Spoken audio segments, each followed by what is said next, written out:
It's snowing out again. This winter is driving me crazy, but it's also putting me in the mood for big, bold flavors, spicy flavors, warm flavors, the kind of flavors that you expect to find in warmer states like, New Orleans and Texas and all the way across the South. Today we're in Louisiana. We are making dirty rice, but no liver. I don't like liver. I want nothing to do with liver. I don't cook it. I can't stand the smell of it. I don't like the texture of it. Liver's just gross. You may love it. You're entitled to that. But today we're making dirty rice with ground beef, and it's super easy. It can be a side dish. It can be a one-pot meal. It can be whatever the heck you want it to be. We're going to make it. Starting with about a pound of ground beef. I think maybe this is a little bit more than a pound. Okay, don't listen to recipes that tell you that you need to brown your ground beef with oil. Maybe if you're using super ultra lean, extra lean ground beef, I don't know why you would, because there's no flavor. Fat is flavor, guys. But if you're just using regular ground beef, this is 80-20. You don't need to add extra oil to it. This is going to create enough moisture, enough liquid, enough fat that we're going to brown our veggies in it as well. So there are a few ingredients in this dish, but everything goes into this pot and then it goes in the oven to finish cooking. And at the end of it, you've got a super delicious meal that's just popping with flavor. No cans, no packages, okay, I lied. I do have some boxed beef broth, but I buy the low or no sodium beef broth, and I buy the good stuff that doesn't have any. Have you seen some beef broth has caramel added to it to make it look like beef? Read the ingredients. Okay, just browning this beef right now. And then in a minute, I'm going to add some veggies in here to get the veggies going. So traditionally, New Orleans type flavors, Louisiana flavors are made with the Holy Trinity, which is onion, bell pepper, and celery. And all of that is going to go into our mixture here. And as soon as this beef has some color to it, we don't want to steam it. You want to brown it, which means you've got to give it a minute. You got to let it develop some flavor. Once that's ready, we're going to add in our veggies.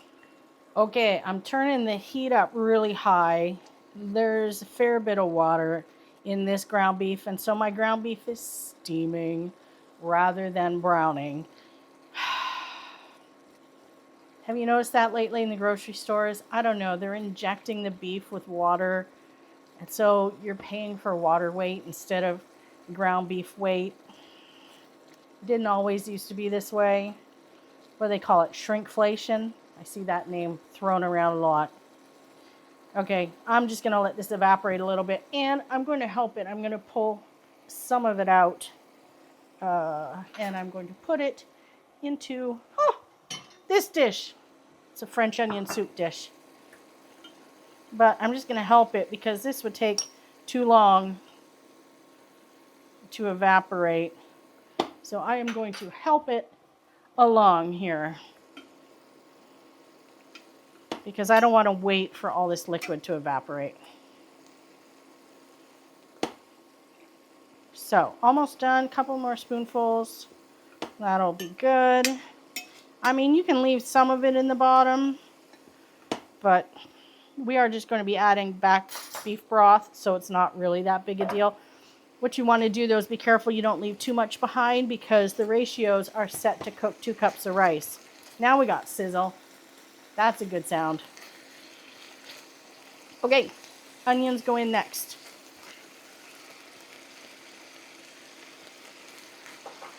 Let these cook up a bit.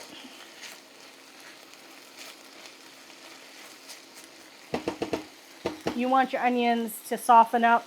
You don't want them to brown. You don't want them to burn, but you do want them to soften. If you don't get them softened, they don't soften in as they cook in the liquid in the rice dish. They really need high heat to soften up. All right, we're going to give these a minute. Okay, Okay, next we're gonna add celery. It takes almost as long. So in you go. I use the leaves and all. There's great flavor in those leaves.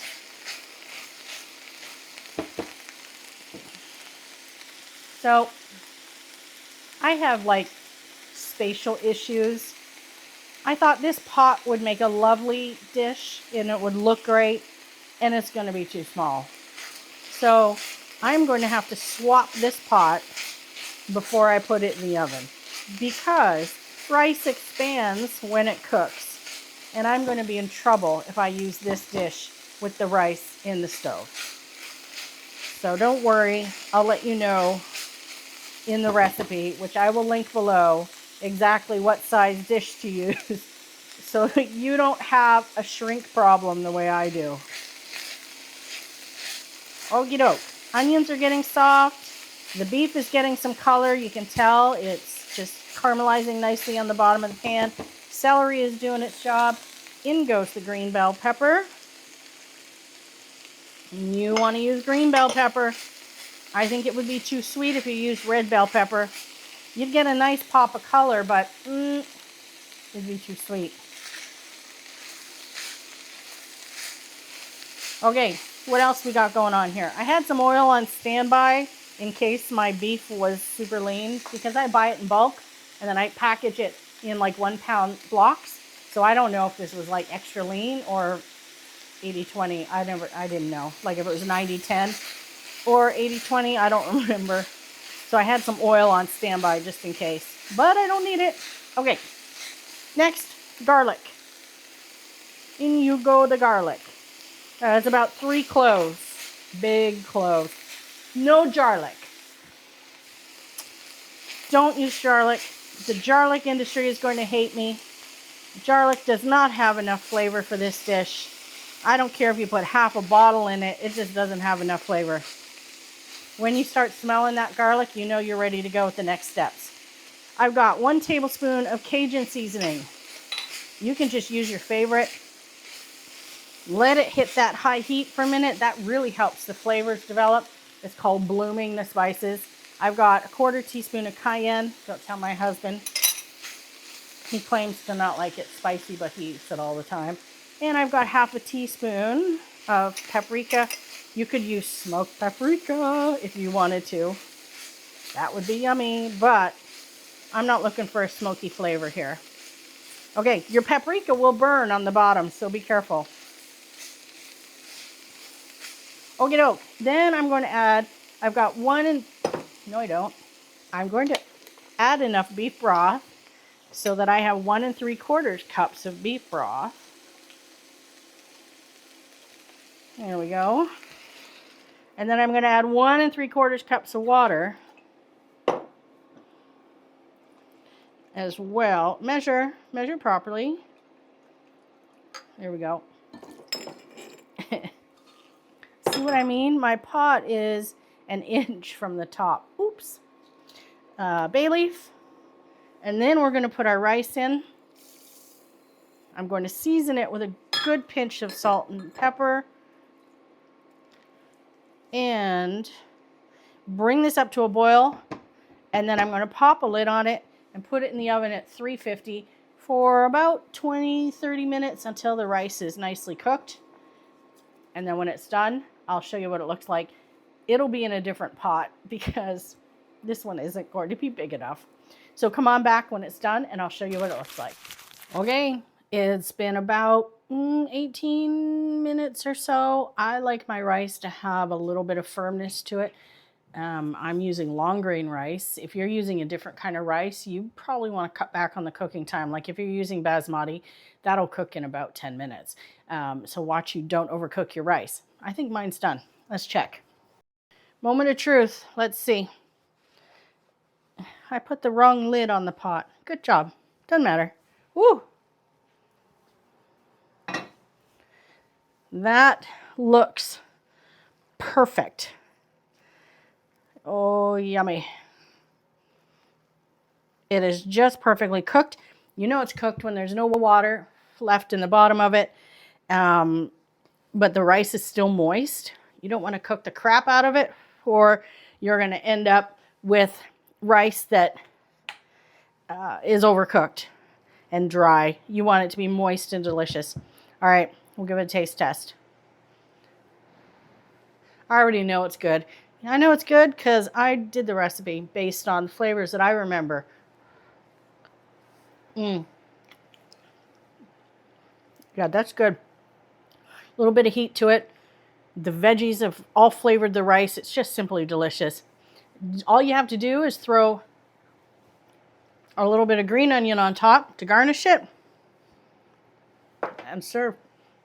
We're having this for dinner tonight. I'm going to make a salad with it because I think we need a bit more veggies.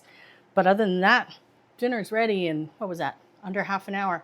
Perfect. I love it. Dirty rice, everybody. No liver in sight. I'll post the recipe below. I hope you try it. I hope you love it. If you try it, let me know. I'd love to hear about it. See you next time.